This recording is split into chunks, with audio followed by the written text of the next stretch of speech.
What kind of advice do you have for the parent out there that does have a kid who is ambitious, that wants to do music, play guitar, play bass, be in a band, start a band? What kind of advice do you have for the parent out there that's got a kid that's hungry for this stuff? Here's what I say to every parent who has a kid or son, daughter, it doesn't matter, that has aspirations of being a musician. Let them do it. Here's why. Because when I was hollowed out when I was younger, and I felt I needed something, this angst in me, and it was frustration just in life, not only about the abandonment, but when life gets tough, and everybody has that in their life. Your kids will have that, unfortunately. It's just life. Give them that outlet. Give them that outlet of music so they can go to that. I don't care if they put headphones on, or if they try to strum a guitar, a bass, a drum, let them rock on a drum, a violin. I don't care what instrument it is.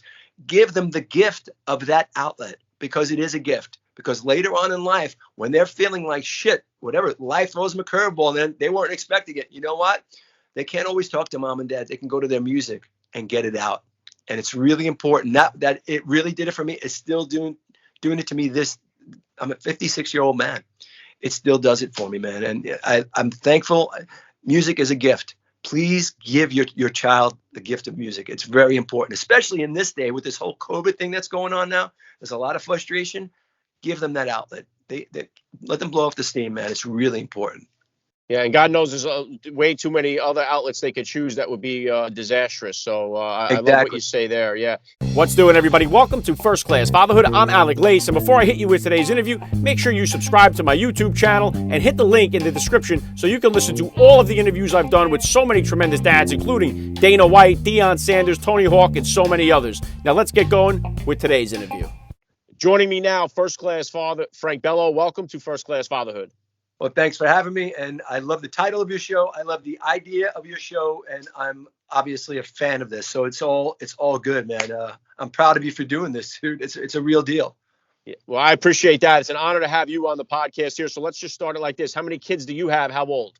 I have one 15-year-old going on 31. You know, that whole thing, you know how that works. But and look, I started late. And the reason why I have one, I came from a family of 5. So I had my son late because I was on tour all my life, and I didn't want to be away so much and miss his life, really. And I thought that was really important. So my wife and I, we were married 9 years, you know, before we even thought about it. And it was about time. I was 40. God, I said, we better do this thing, you know. And so we had one.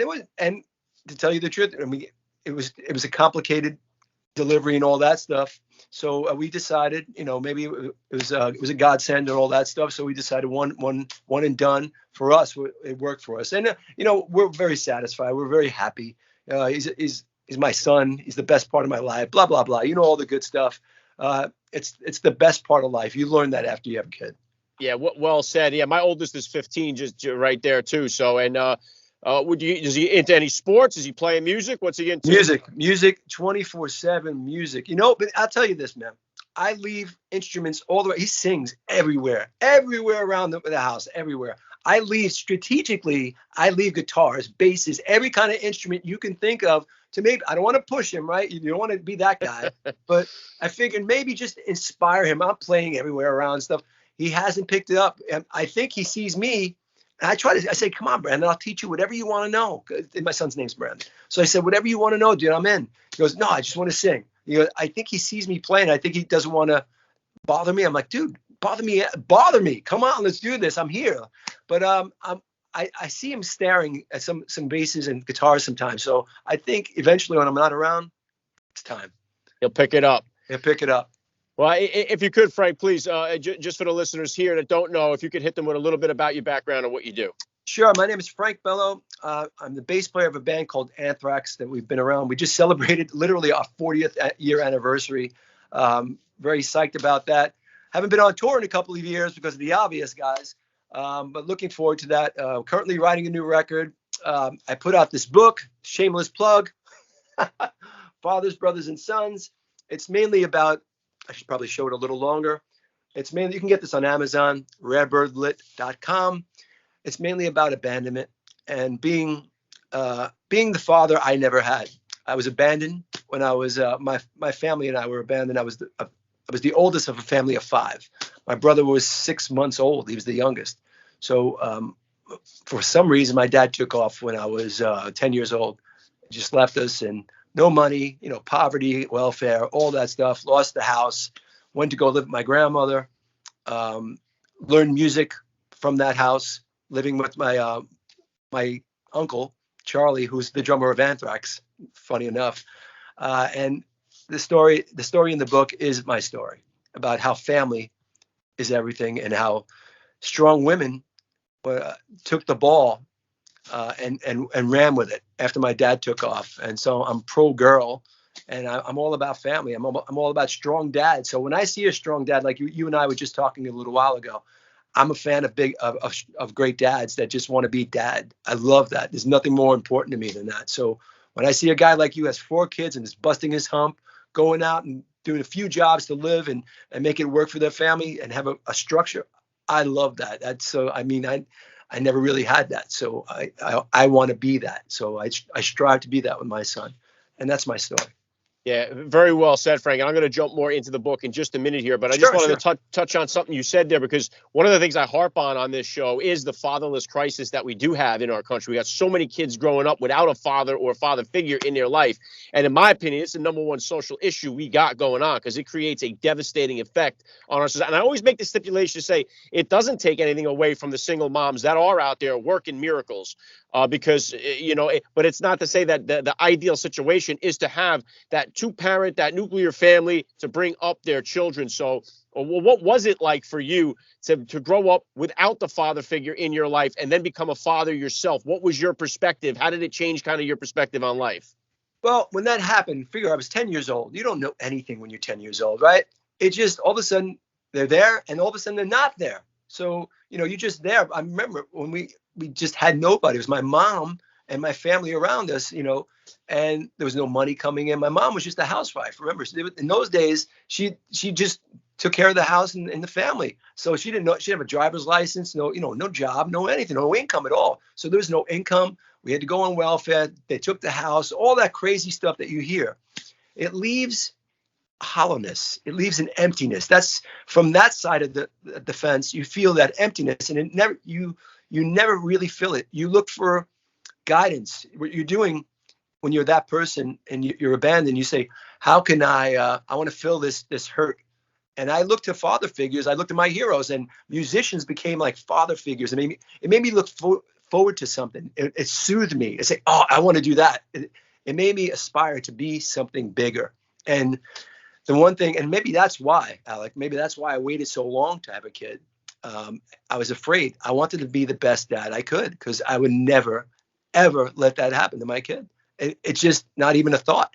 It's like because when you're on the other side, you taste it, man. It's like, well, I don't want anybody in the world to ever feel that feeling. It's the worst. So I celebrate great fathers all the time. When I see a guy hanging out with his kids and having fun and stuff, I'll go say, dude, that's awesome. I just have to say it. Sometimes I just have to go up and say, dude, that's awesome. I love the way you guys are getting along, just because I didn't have that, and I admire it. I think it's awesome. Yeah, well said, Frank. And yeah, it's one thing to have a father figure to compare yourself to, whether it's a good or a bad dad. If you had a bad dad growing up, you could say as a dad, hey, I'm not going to do what he did. If you had a good dad, you're going to try to emulate it and maximize on the positives. But to have no dad in the home, it kind of leaves you with like throwing your hands up, like, am I doing this right? Constantly questioning yourself. Is that some type of experience that you've had? And how has the process been now? I know 15 years into this game. Have you gotten better with that? Have you kind of gotten a handle on what's working, what's not working? It's a work in progress, as you know, being a dad. We are learning. I didn't have anything to go on. I mean, I had a great uncle who was a father figure, but he wasn't my father. I watched him. He taught me the rules of the road. I used to work in the deli in the Bronx with him. He showed me a lot of great things, fatherly stuff. But I watch a lot of fathers and see how they react and how they react to their kids and interactions and stuff. I try to learn. I'll learn something from you today, Alec. I think it's important to just bounce off of other dads. And if you don't have a mom, the same thing in that way too. I think it's important just to well round yourself. I want all the information, because I think I'm a work in progress as a dad. I just try to do my best every day. But I'll think things out. I'll ask advice, to other dads. I think it's important. But yeah, I don't think I'm the best, but I try to be. I definitely try to be. Yeah, and you mentioned the deli in the Bronx there. My father was a used car salesman on Jerome Avenue in the Bronx for his entire life. And, I know you. Yeah, one of the things, too, is like both of my parents passed away before I became a father myself. I'm sorry. And it's one of those things, too, where, you look to pull on and to draw on certain things that work. But like I said, my father was a street hustle kind of guy. My mother was more of a faith-based person. So I kind of got both sides of that I can pick and choose what I want to pass down to my kids. But each one of them is completely different, especially when it comes to discipline. So what type of disciplinarian are you as a dad? And is that different than the discipline style you grew up with? Great question. I'm not a physical discipline guy. I don't touch. I would never do that. I am a stare guy. I'll give them the stare. I think that works. You probably do this too, Alec. You give the stare when they know, like you go over the line. Like Brandon knows if I have a stare, like the serious one, okay. You hear the okay, and he comes down a step. I think that's important, just to let them know. Again, this is something I didn't have. Just to let them know that somebody's watching them. They got to be accountable for their actions. I think that's important. Look, again, I'm not the king, but I am your dad, and I need respect. I'll give you respect if you give me respect. It's really about that. I want him to treat people well. If he wants to be treated well, he has to treat people well. That's the way it works. And one hand washes the other. Maybe that video game goes away if you're not acting well. You know what I mean? Then maybe that, and that's the kind of disciplinarian kind of thing. That stuff just all of a sudden gets shut off, and that's it. You know what? You didn't study for that test. You know what, Brandon? No video games tomorrow. That's the way I work it. Other people work it other ways. I mean, it has to make sense. It has to be common sense. I just want him to use his common sense. It's important to me. Yeah, and it's different, too, as they get older. Like I said, my two older ones are 15 and 14, and I think they start to figure out that you might not know what the hell you're doing as well, and it's like I can be open with them and say, hey, listen, I've never had a 15-year-old kid before. Yeah. I am kind of playing this off the cuff, you know what I mean? Yeah. I'm shooting from the hip with most of this stuff, so work with me here, I'll work with you, and we try to find a common denominator, so... That's totally a point of it. And let me just jump into the book here. Fathers, Brothers, and Sons, Surviving Anguish, Abandonment, and Anthrax. A link to the book is in the description of today's podcast episode. Encourage my listeners, get over there and pick up a copy. What was this writing process like for you, Frank, to have to, I know you have the tragic death of your brother, the abandonment of your father. There's so much involved in your life, especially growing up. What was that process like for you to go back, relive it, and try to get that emotional connection that you had to those moments in your life and get them accurately portrayed in the book? Well, to be honest with you, man, I wrote it in my basement via internet with my co-writer. He's in England, Joel McIver. He's a great writer, bestseller. He's awesome. And he made it very easy for me. So it was just really a great conversation. We jot down notes, all the pertinent parts of my life that we wanted to get out. It was, to be honest, man, it was really painful at times. It was really painful to relive, like you talked about the brother of my brother's death, to relive that again. And just for the people who are watching that don't know the story, unfortunately, March 25th, 1996, my brother Anthony was murdered in the Bronx, 3 gunshots. The assailant got away, the alleged murderer. It was terrible. To relive that, it was pretty ugly to relive that and going through it. Like, I remember when I had to go down to the murder scene and seeing my brother under the sheet. It was the most horrible vision I've ever had. And all I could see was his new sneakers because they were still slipping out of the sheet. The sheet didn't cover them. There was blood on them. There was brand new shoes. Those things stick in your head. That's all in the book. And just the trials in the Bronx after that. We went to court because the alleged murderer, they had a witness that saw it, and the witness one day just didn't appear anymore. It was a very ugly, ugly thing, very Scorsese-like living and scene there. It was what it was, and a lot of therapy after that one, man, because I had to really dive into some therapy to get over that one. You don't get over it, you just kind of learn how to deal with it. But and then 3 weeks later, I was in Japan with Anthrax, going on tour, because if I didn't, and I was in no way ready to do a tour, but my head, it was out there. But if I didn't make that tour, a lot of people were going to lose a lot of money. Our crew, the promoters, it would have been a lot of money. I couldn't put people out of work. So all I asked them to do, the band, the crews, and everybody, I just asked them, just let me go to my room. And when it's showtime, I'll come out, let me play the show, and let me just go back and cry, because that's all I did. And that's all in the book, and it's tough. It's tough. So you put that in, and the writing of it. I had a big box of tissues. That was the hardest, definitely the hardest chapter to write. My brother Anthony.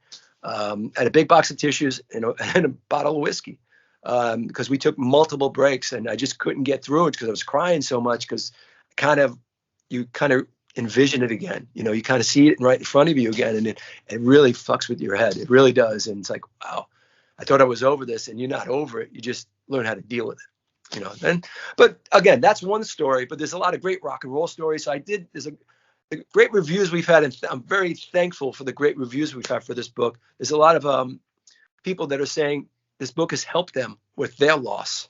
So it's people are dealing with loss in their life, and I just tell my story of how I did it, and how when you get knocked down, it's really the story of, as you get knocked down in life, you got to get up and brush yourself off. And that's why I dedicated also to my son. It's like, this is to show you, Brandon, you get knocked down, you got to get up, brush yourself off, and move on with your life. It's really important. So a lot of people are getting that from this book, and I've had so many great comments and letters to me about it. And it feels really good when I read something like that. It's connecting with people. It really means a lot to me as a father. Well, God bless you for writing it, and it's a beautiful testimony to the fact that you're putting that story out there, like you said, for people that can relate, that have gone through some kind of tragedy. They can say, hey, you're here to say, if I can do it, you can do it. And that's the inspiration that so many people need, and we need more stories like that to be out there. So big props for you for writing it again. Fathers, Brothers, and Sons Surviving Anguish, Abandonment, and Anthrax. The link to the book is in the description of today's podcast episode. Has your son read the book yet, Frank, or is there a certain point that you'd rather him wait till he reads the book? I asked him to wait, to tell you the truth. I asked him, I want a couple of years on that one, because he knows the story about my brother and stuff like that. He's a big fan of my band and all that stuff. And, but this other stuff in there from my growing up, the poverty days that were really sketchy. I kind of don't want him to live through that yet. I've touched on it, but I haven't really dug into it. The book digs into it, and kind of the great comments I've got from reviews is people are feeling like they have me talking with them. My whole idea for the book was to have the reader feel like I was sitting at a bar with you and having a beer or a coffee, and we're just talking. And thankfully, most people are getting that out of the book. They're feeling like I'm just hanging out with you. And that's the idea. It's just matter of fact. There's no big words and crazy stuff that I'm trying to overthink it. It's just me talking to you as the reader. This is my life. It really is that. Awesome. And let me switch it over to your music career real quick. I know that the way that we consume music has drastically changed from when you first came onto the scene here. So yeah. What kind of advice do you have for the parent out there that does have a kid who is ambitious, that wants to do music, play guitar, play bass, be in a band, start a band? What kind of advice do you have for the parent out there that's got a kid that's hungry for this stuff? Here's what I say to every parent who has a kid or son, daughter, it doesn't matter, that has aspirations of being a musician. Let them do it. Here's why. Because when I was hollowed out when I was younger, and I felt I needed something, this angst in me, and it was frustration just in life, not only about the abandonment, but when life gets tough, and everybody has that in their life. Your kids will have that, unfortunately. It's just life. Give them that outlet. Give them that outlet of music so they can go to that. I don't care if they put headphones on, or if they try to strum a guitar, a bass, a drum, let them rock on a drum, a violin. I don't care what instrument it is. Give them the gift of that outlet, because it is a gift. Because later on in life, when they're feeling like shit, whatever, life throws them a curveball, and then they weren't expecting it. You know what? They can't always talk to mom and dad. They can go to their music and get it out. And it's really important. That it really did it for me. It's still doing it to me. I'm a 56-year-old man. It still does it for me, man. And I'm thankful. Music is a gift. Please give your child the gift of music. It's very important, especially in this day with this whole COVID thing that's going on now. There's a lot of frustration. Give them that outlet. They let them blow off the steam, man. It's really important. Yeah, and God knows there's way too many other outlets they could choose that would be disastrous. So I love what you say there. Yeah. And what would you consider to be, Frank, the top values that you hope to instill in your son as he grows up? Be a good person. Be a good person first and foremost. Work hard. Like I could tell Alec, you have a great work ethic from your dad. I get that. You see, you brought that from your dad. I want to do that with my son. It's so important to let him understand. you get nothing without working hard. You got to put your nose in the grindstone and move on and make it happen for yourself. Because nobody in this life, nobody hands you anything. That's the truth. And that's mostly important, because be a good person and work hard.